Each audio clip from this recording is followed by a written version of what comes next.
Fourth class, Assalamu alaikum. How are you? I hope you all are fine and safe at your homes. Fourth class, I'm your science teacher with Unit 3, Digestion, and it's your Explore to Science. It's time to explore to science with me. So, we're starting Unit 3, Digestion. Digestion का मतलब है जो कुछ हम खाते हैं उसको हज़म करना.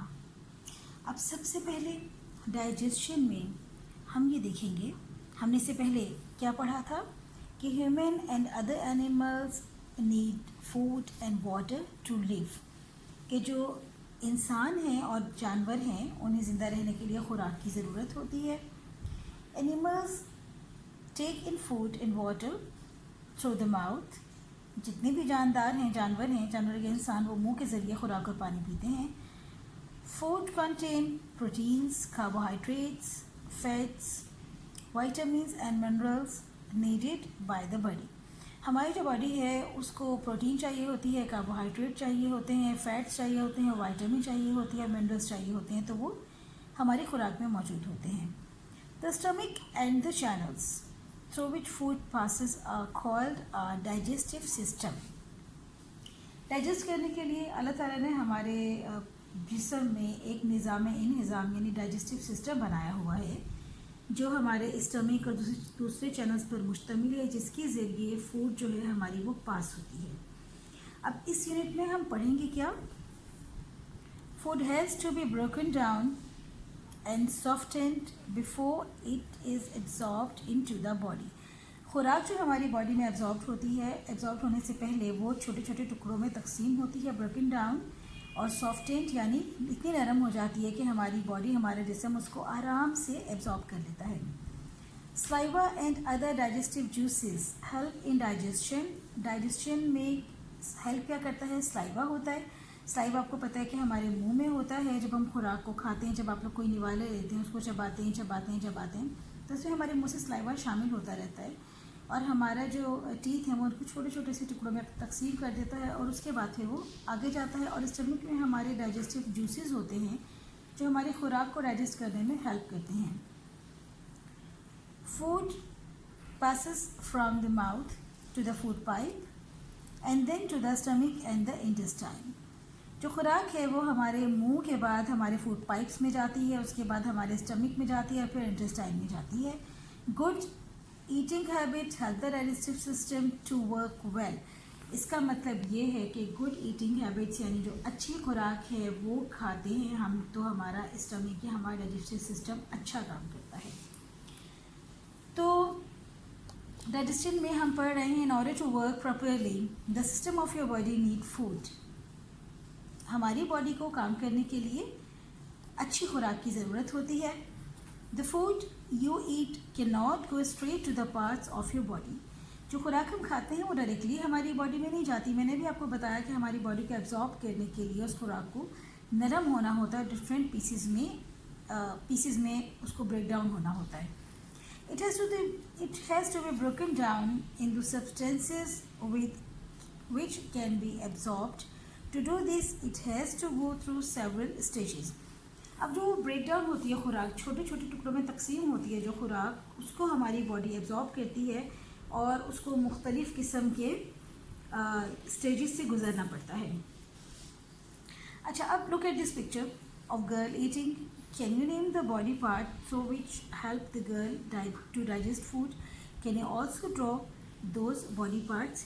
अब ये देखिए, ये एक लड़की की तस्वीर है जिसमें ये खाना खा रही है. अब आपने बताना ये है अपने रजिस्टर में इसको लिख के, उसके बाद आपने ये बताना है कि हमारे कौन से बॉडी पार्ट के ज़रिए ये लड़की अपनी खुराक को खाएगी और फिर वो खुराक छोटे छोटे से पार्टिकल्स में तकसीम हो गया, फिर वो खुराक अंदर जाएगी और वो जो बॉडी पार्ट है वो बनाना भी है आपने जी. तो वो बॉडी पार्ट है बेसिकली टीथ. अब a body is born without teeth.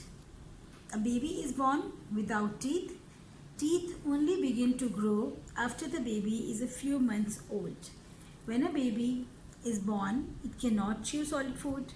It can only feed on milk and other liquids. अब आप सबको पता है 4th क्लास के जो एक बेबी होता है, छोटा बच्चा जो हम लेकर आते हैं घर में, जो पैदा होता है वो बग़ैर टीथ के पैदा होता है, उसके मुंह में दांत नहीं होते हैं। और कुछ अरसे के बाद, कुछ मंथ्स के बाद उसके दांत निकलना शुरू होते हैं। जब बेबी पैदा होता है तो चूँकि उसके दांत नहीं होते तो वो कोई भी चीज़ चबा नहीं सकता, वो सिर्फ दूध पीता है या फिर लिक्विड्स पीता है। When it grows a little older, a baby needs teeth to eat solid foods. At the age of about 3, a child has a set of 20 teeth. These teeth are called baby teeth or milk teeth. यानी जो अभी आपको मैंने बताया कि बच्चा कुछ month के बाद उसके दांत निकलते हैं, तो जो दांत होते हैं उसको मिल्क टीथ कहा जाता है या उसको बेबी टीथ कहा जाता है। और वो 20 टीथ यानी 20 दांतों का सेट होता है। यानी जब कुछ मंथ्स के बाद दांत निकलने शुरू होते हैं बच्चे के, थोड़ा सा वो बड़ा होता है तो उसके वो सारे दांत निकल आते हैं, वो मिल्क टीथ कहलाते हैं। और वो 20 टीथ होते हैं, वो 20 टीथ का सेट होता है ये।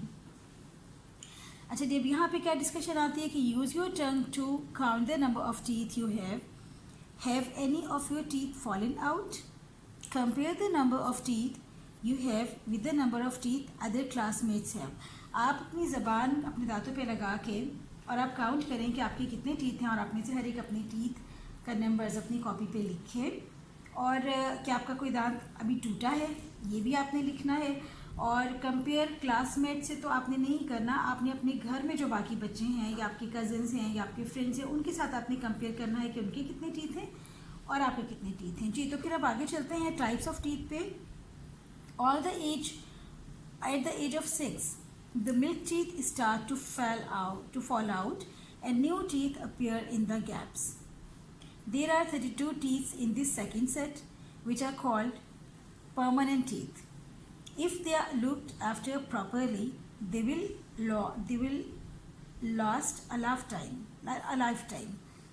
यानी कि 6 की जब एज पे पहुंचता है बच्चा तो उसके जो मिल्क टीथ हैं वो टूटना शुरू कर देते हैं, और उनकी जगह पे जो टीथ टूटता है उसकी जगह पे नए टीथ निकलना शुरू कर देते हैं। वो जो टीथ हैं नए वो 32 टीथ होते हैं। मैंने आपको बताया जो मिल्क टीथ का सेट है वो 20 टीथ होते हैं, और जो न्यू परमानेंट टीथ होते हैं वो 32 टीथ का सेट होता है, और उनको हम परमानेंट टीथ कहते हैं। The teeth at the front of the mouth are used for cutting and these teeth which cut food are called incisor.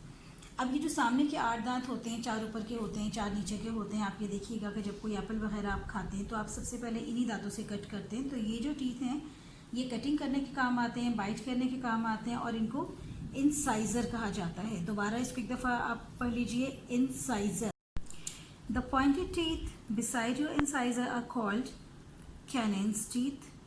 अब इंसाइजर ये देखिए, ये जो फ्रंट के टीथ होते हैं 1 2 3 4 एंड 1 2 3 4 ये सारे इंसाइजर्स हैं, और इनके पीछे जो टीथ हैं ये कैनाइन टीथ हैं।